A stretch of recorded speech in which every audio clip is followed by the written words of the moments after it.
അങ്ങനെ കോൺഗ്രസ് അക്കാര്യത്തിൽ തീരുമാനമെടുത്തിരിക്കുകയാണ്. എം പിമാർ മത്സരിക്കേണ്ട. കെ സുധാകരൻ ഇന്ന് നമ്മൾ റെക്കോർഡ് ചെയ്യുന്ന അല്പം മുമ്പ് ഡൽഹിയിൽ എത്തിയിട്ടുണ്ട്. ഇപ്പൊ നമ്മളിപ്പോ ഇത് ചർച്ച ഈ റെക്കോർഡ് ചെയ്തുകൊണ്ടിരിക്കുന്നവരെ എം പിമാരെ വേണ്ട എന്നുള്ള ഒരു വിവരമാണ് പുറത്തു വരുന്നത്. കോൺഗ്രസ് നേതൃത്വമാണ്, ഹൈക്കമാൻഡാണ്, ഒന്നും നമുക്ക് പ്രവചിക്കാൻ പറ്റില്ല. നിലവിലുള്ള ചിലപ്പോൾ നമ്മുടെ വിശ്വാസമൊക്കെ തന്നെ തെറ്റാണെന്ന് തെളിയിച്ചുകൊണ്ടായിരിക്കും ചിലപ്പോൾ പിന്നെ അടുത്ത വേറെ തീരുമാനം വരുന്നത് കോൺഗ്രസിന്റെ ഭാഗത്ത്. എന്തായാലും എം പിമാർക്ക് സീറ്റില്ല എന്നുള്ള ഒരു വിശ്വാസത്തിലാണ് നമ്മൾ ഈ ചർച്ച മുന്നോട്ട് കൊണ്ടുപോകുന്നത്. ഇനി കുറച്ച് കഴിയുമ്പോൾ ഇത് മാറി വരുമോ എന്നുള്ളത് നമുക്കറിയില്ല.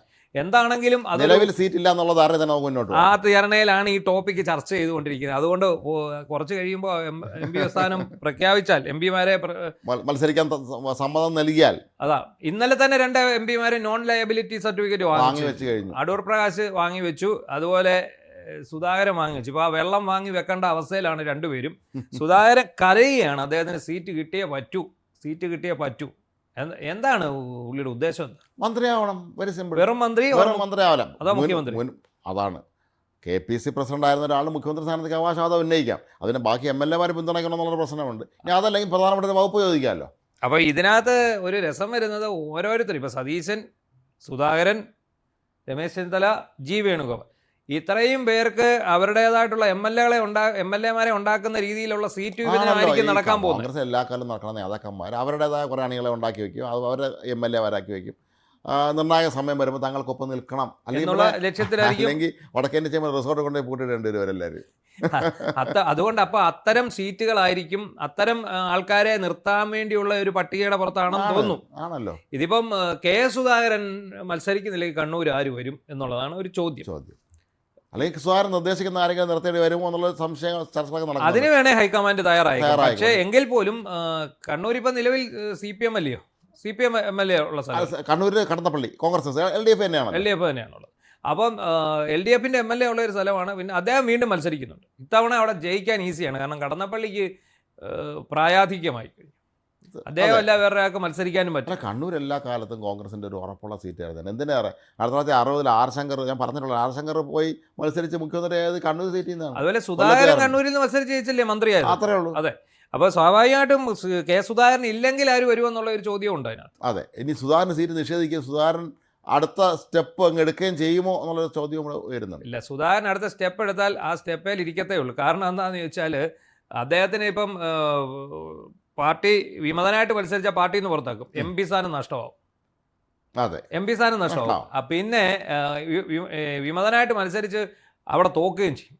അല്ല, മാത്രമല്ല എന്തൊക്കെ പറഞ്ഞാലും സുധാകരനെ സംബന്ധിച്ചിടത്തോളം കണ്ണൂരിൽ പാർട്ടിയുടെ പിൻബലം അല്ലെങ്കിൽ കണ്ണൂർ ജയിക്കാൻ പറ്റില്ല. അതിന് സുധാകരൻ വ്യക്തിപ്രഭാവത്തെക്കാൾ ഒരു പാർട്ടി കൂടെ ചേരുമ്പോഴാണല്ലോ ഉള്ളൂ. ഇതിപ്പോൾ അദ്ദേഹം വിമതനായിട്ടൊക്കെ മത്സരിച്ച് കഴിഞ്ഞാൽ തീർച്ചയായും അദ്ദേഹം തീർന്നു. രാഷ്ട്രീയ ഭാവി എന്നൊന്നും പറയണ്ട, ഇത്രയും പ്രായമായ ഒരാളാണ്. അപ്പോൾ സ്വാഭാവികമായിട്ട് MP സ്ഥാനവും പോവും. ഈ കോൺഗ്രസിന്റെ ഒരു രീതി എന്താണെന്ന് വെച്ചാൽ നമുക്കൊരു പോസിറ്റീവ് ഇല്ലെങ്കിൽ ആരും കൂടെ വരില്ല. ഇടയ്ക്ക് രാജ്ഭവൻ ഉണ്ണിത്താൻ പറഞ്ഞിരുന്നു, കോൺഗ്രസിൽ ഒരു വ്യക്തിക്ക് ഒരു പദവി ഇല്ലെങ്കിലും ആരും കല്യാണത്തിനൊന്നും വിളിക്കൂലെന്ന് പാർട്ടിക്കുള്ളിൽ. നമുക്ക് എന്തിനാ കൂടുതൽ ചർച്ച ചെയ്യുന്നത്? കെ കരുണാകരൻ DIC രൂപീകരിച്ച് പോയിട്ട് പറ്റിയ ഗതികേടറിയാം അല്ലേ? DIC രൂപീകരിച്ച് അദ്ദേഹം പോയി, അടുത്ത തെരഞ്ഞെടുപ്പിൽ അദ്ദേഹം DIC-യുടെ ബാനറിൽ തന്നെ നിർത്തി. എത്ര പേരെ ഏൽപ്പിക്കാൻ പറ്റി? ഒറ്റയാളാണ് ജയിച്ചത്, തോമസ് ചാണ്ടി. അതിന് വേറെ സാഹചര്യമാണ്. അതെ, അതുകൊണ്ടാണ് അദ്ദേഹത്തിന്റെ മകൻ തോറ്റു, പിന്നെ മകളെ നിർത്തിയത്. മകള് തോറ്റു. ആറന്മുളയിൽ മാലയത്ത് സല്ലാദേവി തോറ്റു. അങ്ങനെ വലിയ തോൽവികളാണ് അന്ന് സംഭവിച്ചത്. അതായത് ഇന്ത്യൻ രാഷ്ട്രീയത്തിലെ ഭീഷ്മാചാര്യൻ എന്ന് പറയുന്ന കരുണാകരൻ, അതായത് PV നരസിംഹറാവുവിനെ പ്രധാനമന്ത്രിയാക്കിയ ആളാണ് കെ കരുണാകരൻ. ആക്കിയതുമാണ്. പിന്നീട് അവിശ്വാസ പ്രമേയം വന്നപ്പോൾ അവിടെ നിന്നുകൊണ്ട് എല്ലാം കൺട്രോൾ ചെയ്ത് തിരിച്ച കസേര ഇരുത്തിയ ആളും കരുണാകരനാണ്. അങ്ങനത്തെ ഒരു കുശാഗ്ര ബുദ്ധിയായിരുന്നു, ഭയങ്കര തന്ത്രശാലിയായ ആളായിരുന്നു ലീഡർ എന്ന് പറയുന്ന ആൾ. അദ്ദേഹം ഒരു പാർട്ടി ഉണ്ടാക്കി പോയിട്ട് പോലും രക്ഷപ്പെടാൻ പറ്റാത്ത സാഹചര്യത്തിൽ കെ സുധാകരനൊന്നും ചെയ്യാൻ. അതുപോലെയാണ് വയലാർ രവിയുടെ അവസ്ഥയും. വയലാർ രവി A ഗ്രൂപ്പിന്റെ A എന്ന് പറയുന്നെങ്കിൽ പോലും അത് ശരിക്കും വയലാർ രവി തന്നെയായിരുന്നു എൻ്റെ ഏറ്റവും ഒരു ടോപ്പ് ലീഡർ. അദ്ദേഹം അന്ന് KPC പ്രസിഡന്റ് ആവാൻ വേണ്ടി കെ കരുണാകരൻ്റെ പക്ഷം ചേരുമ്പോൾ അദ്ദേഹത്തിൻ്റെ അനുയായികളോട് പറഞ്ഞിരിക്കാം, ഞാൻ കരുണാകരനോടൊപ്പം ചേരുകയാണെന്ന്. ആരും കൂടെ പോയില്ല, അവരവിടെ തന്നെ നിന്നു. അദ്ദേഹത്തിന് വളരെ അടുത്ത വിശ്വസ്തരായ അനുയായികളായ പല നേതാക്കന്മാരെ നമുക്ക് തന്നെ വ്യക്തികളെ അറിയാം, അവരാരും പോയില്ല. അവർ പറയും. അപ്പോൾ ഈ നമുക്കറിയുന്നുള്ള ചില ആളുണ്ട്, അവരോട് ചോദിച്ചപ്പോൾ അവർ പിന്നീട് പറഞ്ഞത് എന്താണെന്ന് വെച്ചാൽ അപ്പുറത്തെ ശരിയാവില്ല. നമുക്കറിയാം, ഇവിടെ ഉമ്മൻചാണ്ടി ഉണ്ടല്ലോ, നമുക്കൊരു ആവശ്യമുള്ള കൂടെ ഉമ്മൻചാണ്ടി ഉണ്ടല്ലോ. അതുകൊണ്ട് വയലാർജി നമ്മുടെ നേതാവാണ്, നമ്മുടെ നേതാവ് ആക്കിയ ആളൊക്കെ തന്നെയാണ്. പക്ഷേ നമുക്ക് അങ്ങോട്ട് പോകാൻ പറ്റില്ല. അവനവൻ്റെ സുരക്ഷിതം നോക്കണമല്ലോ എന്നാണ് എല്ലാവരും പറയുന്നത്. ഇതേ അവസ്ഥ തന്നെയാണ് അടൂർ പ്രകാശിനും പറയുന്നത്. ഇപ്പോൾ രണ്ടുപേരുടെ പേരാണ് ചർച്ച ചെയ്യപ്പെടുന്നത്, കെ സുധാകരനും അടൂർ പ്രകാശും. അടൂർ പ്രകാശ് ഇപ്പോൾ നിലവിൽ UDF കൺവീനറാണ്. മത്സരിക്കാനേ പാടില്ല, വലിയ പദവിയാണ് കൺവീനർ പറഞ്ഞാൽ, വലിയ പദവിയാണ്. മത്സരിക്കാനേ പാടില്ല. കാരണം അദ്ദേഹം ഈ മത്സര രംഗത്തൊന്ന് മാറി നിൽക്കേണ്ട ഒരാളാണ്. പക്ഷേ എന്ത് ചെയ്യുന്നു, അദ്ദേഹത്തിന് മത്സരിച്ചേ പറ്റൂ. അല്ല, അദ്ദേഹം തന്നെയാണ് കോർഡിനേറ്റ് ചെയ്യേണ്ടത്. LDF convener UDF convener. അപ്പം ഈ അവിടെ ഇനിയിപ്പോൾ സതീഷ് കൊച്ചുപറമ്പിലാണ് മത്സരിക്കാൻ പോകും, ഏകദേശം ഉറപ്പായിട്ടുണ്ട്. ഇദ്ദേഹം MP-മാരൊക്കെ മത്സരിക്കാനുള്ള അനുവാദം നിഷേധിക്കുകയും വേറെ മത്സരം DCC Pathanamthitta DCC president Satheesh കൊച്ചുപറമ്പിലായിരിക്കും അവിടെ മത്സരിക്കുന്നത്. വലിയ കാര്യമൊന്നുമില്ല. ജനീഷ് കുമാർ തന്നെയാണ് ഇപ്പോഴും മുൻതൂക്കം. ഈ നിലവിൽ നമ്മൾ ഈ ചർച്ച നടത്തുമ്പോൾ വരെ ജനീഷ് കുമാറിനാണ് എൻ്റെ ഒരു മുൻതൂക്കം വരാൻ പോകുന്നത്. അപ്പോൾ നിലവിൽ സംബന്ധിച്ചിടത്തോളം ഈ MP-മാരുടെ വിഷയത്തിലാണെന്ന് തോന്നുന്നു ഈ സീറ്റ് വിഭജനം മുങ്ങിക്കിടക്കും ആണ്. മാത്രമല്ല, ഇന്നലെ കണ്ടില്ലേ കേരള ഹൗസിൽ ഈ സതീശൻ പൊട്ടിത്തെറിക്കുന്നത്, വീട് സതീശൻ. അദ്ദേഹം ഒരു പിണറായി പത്രക്കാരോട് ചൂടാവും, നമ്മൾ ദേഷ്യപ്പെടും, കടക്ക് പുറത്തെന്ന് പറഞ്ഞാൽ വേറെ പതിപ്പാണ്. നിങ്ങൾ എന്ത് വിവരക്കെണ്ണാൻ പറഞ്ഞത്? അങ്ങനത്തെ വളരെ ഷൗട്ട് ചെയ്യുന്നുണ്ട് അദ്ദേഹം. ഞങ്ങൾക്ക് ഒരു പ്രശ്നമില്ല. അപ്പം പത്രക്കാരെന്താ ചോദിച്ചത്, അദ്ദേഹം പറഞ്ഞ മറുപടി, ഞങ്ങളുടെ എല്ലാം ഒറ്റക്കെട്ട, നാളെ ഞങ്ങൾ പട്ടിക 24 മണിക്കൂറിനോ ഞങ്ങൾ പറഞ്ഞിരുന്നു. അതൊന്ന് ചോദിച്ചു. പിന്നെ ലീഡറെ, നിങ്ങൾ 24 മണിക്കൂറിനകം പ്രഖ്യാപിക്കുമെന്നല്ലേ ചോദിച്ചുള്ളൂ. അതിന് പുള്ളി ഇത്ര പൊട്ടിത്തെറിക്കേണ്ട കാര്യം എന്താ?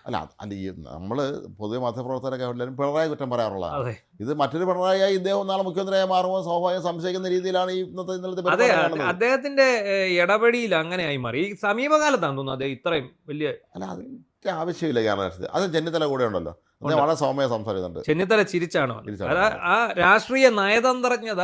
അതെ അതെ അതെ, എക്സ്പീരിയൻസ്ഡ് ആണല്ലോ. അദ്ദേഹം പറഞ്ഞല്ലേ, നിങ്ങൾ KPCC പ്രസിഡന്റിനോട് ചോദിക്കൂ എന്ന് പറയുന്നുണ്ട്. അത്രേ ഉള്ളൂ. അല്ല, അത് പറഞ്ഞങ്ങ് വിട്ടാൽ മതി. ചർച്ചകൾ ഏതാണ്ട് പൂർത്തിയായി. നാളെ ആദ്യഘട്ടം പ്രഖ്യാപിക്കും. അടുത്ത ദിവസം ഇവരൊക്കെ ഇത്രയും വലിയ നേതാവായിരുന്ന കെ കരുണാകരൻ ഒരിക്കലും പത്രക്കാരുടെ പ്രകോപിതനാവില്ലല്ലോ. എത്രമാത്രം പുള്ളി ഇപ്പോഴും ആ പുള്ളിയുടെ ഒരു വീഡിയോ വൈറല. എന്താ തിരിഞ്ഞു നോക്കുമ്പോൾ എന്ത് തോന്നുന്നു നോക്കും പുള്ളി, 1 മിനിറ്റ് എന്ന് പറഞ്ഞിട്ട് ആ തിരിയുന്ന തിരിച്ചില്, ആ ഒറ്റ ഇതിൽ അവിടുത്തെ സകല സിറ്റുവേഷൻ മാറി. അല്ല, ഞാൻ പറഞ്ഞത് കെ കരുണാകരനാണ് കേരളത്തിൽ ഒരുപക്ഷെ മാധ്യമപ്രവർത്തകർക്ക് ഏറ്റവും സഹായം ചെയ്ത ഭരണാധികാരി കെ കരുണാകരനാണ്. നമ്മളെ പത്രപ്രവർത്തക പെൻഷൻ നമുക്ക് കിട്ടിയത് ഒരു കെ കരുണാകരൻ ഉള്ളതുകൊണ്ടാണ്.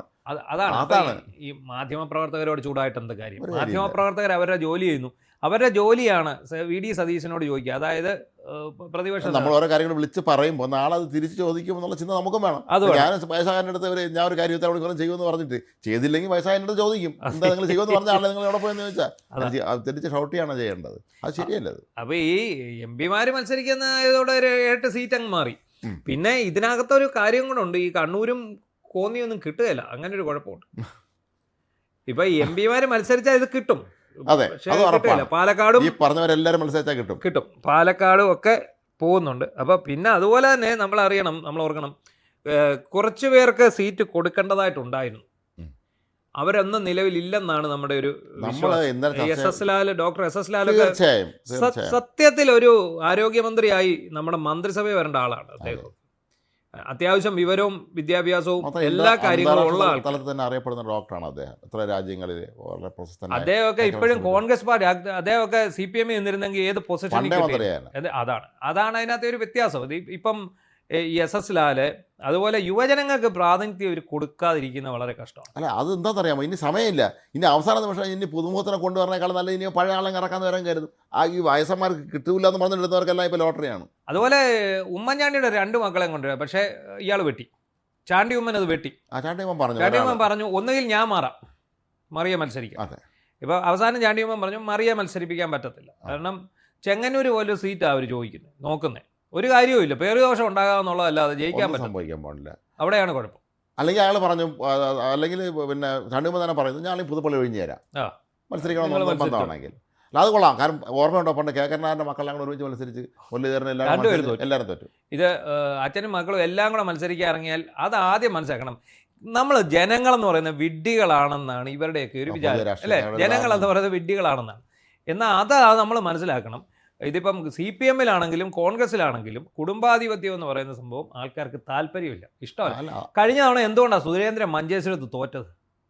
2 മണ്ഡലത്തിൽ നിന്നുകൊണ്ടാ അങ്ങോട്ടും ഇങ്ങോട്ടും. അത് എന്ത് പറ്റി? ജനത്തിനിടെ വലിയൊരു അവമതിപ്പുണ്ടാക്കി. മഞ്ചേശ്വരത്ത് സുരേന്ദ്രൻ കഴിഞ്ഞാണ് ജയിക്കേണ്ട ആളാണ്. അദ്ദേഹം മാത്രമാണ് പ്രതീക്ഷ ഉയർത്തിയ ഏക സ്ഥാനാർത്ഥി. 10,000 താഴെ വോട്ടിനാ അദ്ദേഹം തോറ്റുപോയി. അതിന് പ്രധാന ഘടകമായത് കോന്നിന്ന് മഞ്ചേശ്വരത്തോടുള്ള ഹെലികോപ്റ്റർ പര്യടനമാണ്. ഈ ഹെലികോപ്റ്റർ അങ്ങോട്ടും ഇങ്ങോട്ടും ഓടി. ആരുടെ പൈസ? കേന്ദ്ര സർക്കാർ ഇറക്കിയതാണ്. കേന്ദ്ര സർക്കാരല്ല, BJP കൊടുത്ത പൈസയാണ്. ആ പൈസയുടെ കണക്ക് ചർച്ച ചെയ്യപ്പെട്ടു. ഈ കാശ് കൊണ്ട് ഇറക്കുക, അതായത് അധികാരം കേന്ദ്രത്തിലുള്ളപ്പം ഉറപ്പായിട്ടും ഭരിക്കുന്ന പാർട്ടിക്ക് ഭയങ്കര ഫണ്ട് ഉണ്ടാവും, പാർട്ടി ഫണ്ട് ഉണ്ടാവും. അതില്ലാതെ പോകുന്നതാണ് ഇപ്പോൾ കോൺഗ്രസിന്റെ ഏറ്റവും വലിയ കുഴപ്പം. ഫണ്ടില്ല. എങ്ങനെ ഫണ്ട് ഉണ്ടാകാൻ? എവിടാ ഭരിക്കുന്നത്? ആകെ ഭരിക്കുന്നത് കർണാടകത്തിലല്ലേ. വല്ലതും കിട്ടാൻ സാധ്യതയുള്ള ഖനിയൊക്കെ ഉള്ളതുകൊണ്ടാണ്, അല്ലെങ്കിൽ ഇല്ല. അവിടെ നിന്ന് വല്ലതും കിട്ടിയാൽ ഈ നമ്മുടെ നാട്ടിലെ കോൺഗ്രസ് നേതാക്കന്മാരുടെ കയ്യിൽ പണമുണ്ട്, പാർട്ടിക്ക് പൈസയില്ല. അതെ, അവിടെയാണ് ഒരു പ്രശ്നം. നേതാക്കന്മാര് പൈസ ഉണ്ട്, അവരിറക്കുകയും ചെയ്യും. ഇപ്പോൾ അടൂർ പ്രകാശിനെ ഇപ്പോൾ ഉള്ളവർക്കൊന്നും ഒരു ഇലക്ഷൻ മത്സരിക്കുന്നതൊന്നും ഒരു ബുദ്ധിമുട്ടുമില്ല. അതാണ് പ്രശ്നം. അതേസമയം ഒരു സാധാരണക്കാരൻ വന്ന് മത്സരിച്ചാൽ അയാളുടെ കീശ കീറും. അവിടെയാണ് ഒരു പ്രശ്നം വരുന്നത്. എന്താണെങ്കിലും ഈ കോൺഗ്രസ് MP-മാരെ മത്സരിപ്പിക്കുന്നില്ല എന്ന് തീരുമാനിച്ചിട്ടുണ്ടെങ്കിൽ അതൊരു നല്ല തീരുമാനമാണ്. ഇനിയും 10 സീറ്റ് പോയാലും വേണ്ടിയല്ല. മറ്റേ സിനിമ തേങ്ങ ഉടക്കി സ്വാമി എന്ന് പറഞ്ഞാൽ എങ്ങനെയെങ്കിലും ഇതങ്ങ് പ്രഖ്യാപിക്കാം. അതല്ലെങ്കിൽ ഇവിടെ ചെവരോലില്ല, ഇനി ഒന്നുമില്ല, എഴുതിക്കൊണ്ട് പോയി. അതൊക്കെയായിരുന്നെ കോൺഗ്രസ്സുകാർ സ്വയം സ്ഥാനാർത്ഥിത്വം പ്രഖ്യാപിച്ചു. ഇപ്പോൾ അത് വേണ്ട എന്നുള്ളത് ഒരു തീരുമാനം. അത് മാത്രം എന്തൊക്കെ കൊണ്ടോ അംഗീകരിച്ച് പോകുന്നുണ്ട്. അപ്പോൾ എന്തായാലും ഈ CPM-നുള്ളിലെ പടലപ്പിണക്കം കൃത്യമായിട്ട് കോൺഗ്രസിനെ സഹായിക്കാനുള്ള ഒരു സാധ്യത നിലനിൽക്കുമ്പോൾ, എല്ലാ സാധ്യതയും നിലനിൽക്കുമ്പോൾ അത് വേണ്ട എന്ന് പറഞ്ഞുകൊണ്ട് നടക്കുന്ന പുറംതിരിഞ്ഞിരിക്കും പോലെയാണ് നമുക്ക് ഈ കോൺഗ്രസ് ഇപ്പോഴത്തെ കേരളത്തിലെ ഈ ഒരു സീറ്റ് വേണ്ടി നടക്കുന്ന പ്രശ്നങ്ങൾ കാണുമ്പോൾ തോന്നുന്നത്. ഈ യുവജനങ്ങളായിട്ടുള്ള ആൾക്കാർക്ക് കൂടെ ഒരു സംവരണം കൊടുത്തുകൊണ്ട് കൂടുതൽ വനിതകളെ ഉൾക്കൊള്ളിച്ചുകൊണ്ടുള്ള ഒരു സീറ്റ് പ്രഖ്യാപനം ഉണ്ടായാൽ തീർച്ചയായും ഇവിടെ UDF-ന് അധികാരത്തിലെത്താൻ സാധിക്കും, കോൺഗ്രസിന് അധികാരത്തിലെത്താൻ സാധിക്കും. അല്ലാത്ത പക്ഷം വീണ്ടും ഒരു ടേം കൂടി ഇവിടെ CPM ഭരിക്കുമെന്നുള്ള കാര്യത്തിൽ യാതൊരു സംശയവും.